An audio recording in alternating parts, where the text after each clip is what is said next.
vou apresentar para vocês os 10 livros que considero mais importantes na minha formação. Não se trata de apresentá-los como os melhores livros da literatura universal, mas sim livros que eu li e que de algum modo me impressionaram pela qualidade estética, pelo conteúdo, ou simplesmente porque ainda sinto um enorme prazer em relê-los. Convido vocês a colocarem nos comentários quais são os seus livros mais importantes, a deixarem o seu like e a se inscreverem no canal. Civilizações Extraterrenas, de Isaac Asimov. Não é apenas uma especulação científica a respeito da existência de civilizações em outros planetas.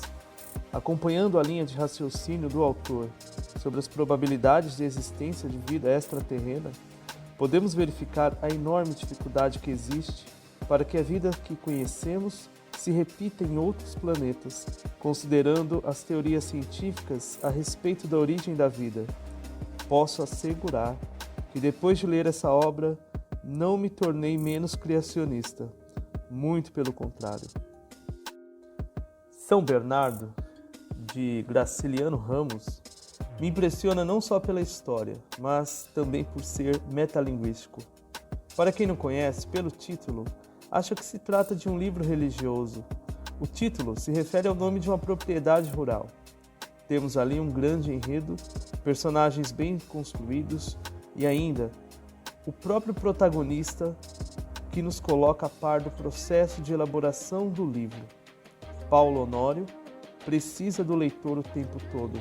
Lendo São Bernardo, quase nos sentimos cúmplices daqueles fatos estonteantes narrados em primeira pessoa. Clássico da literatura brasileira, Dom Casmurro é aquele livro que você lê no ensino médio para fazer prova, talvez releia antes do vestibular, mas é só na fase adulta que você tem melhores condições de aproveitar essa grande obra de Machado de Assis. Lendo Dom Casmurro, compreendemos por que o autor é considerado por muitos como o maior escritor brasileiro.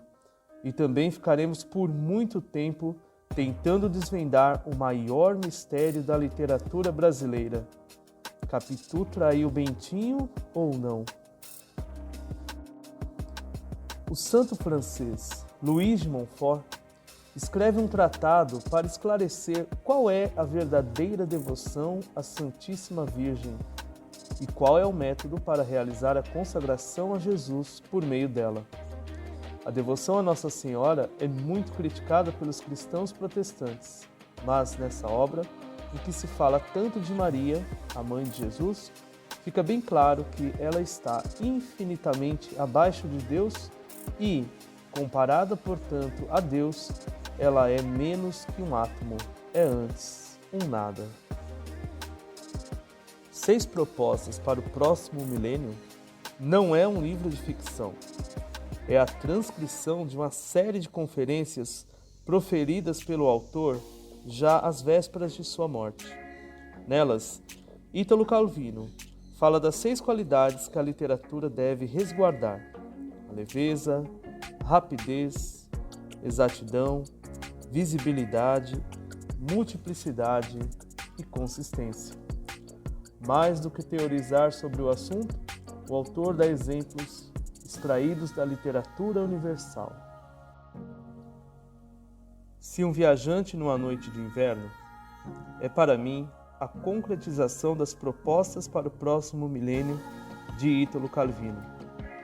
Cronologicamente, as conferências foram posteriores, mas já nessa obra ele mostra o quanto domina a linguagem e o quanto um escritor pode se reinventar, já que esse romance se reinicia a cada capítulo, mudando o enredo, o foco narrativo e até o próprio estilo.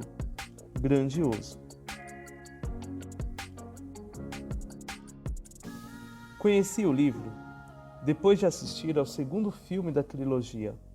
Como já é de praxe, temos a sensação de que o livro é sempre melhor do que sua adaptação para o cinema. O Senhor dos Anéis não foge à regra.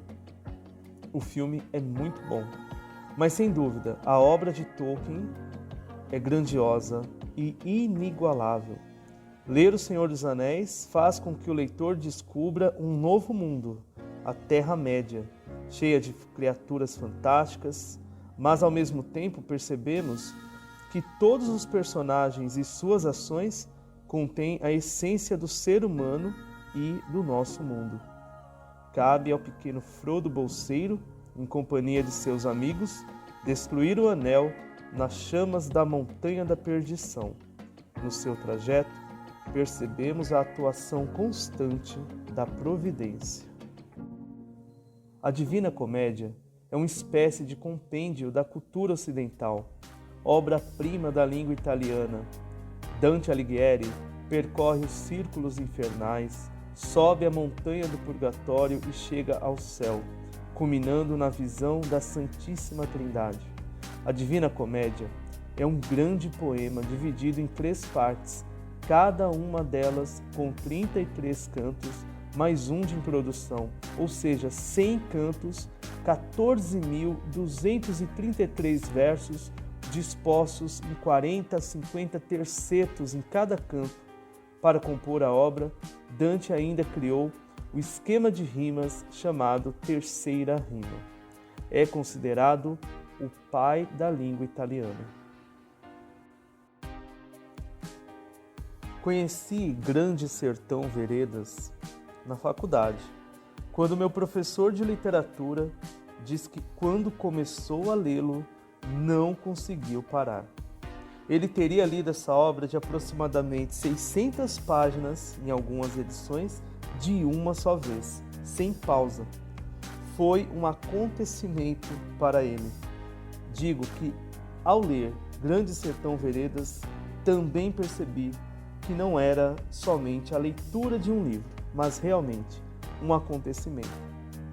João Guimarães Rosa fala das questões mais profundas do ser humano, narrando em primeira pessoa a vida de um jagunço, a existência de Deus e do diabo, a amizade, o amor, a guerra, a paz, está tudo nessa obra.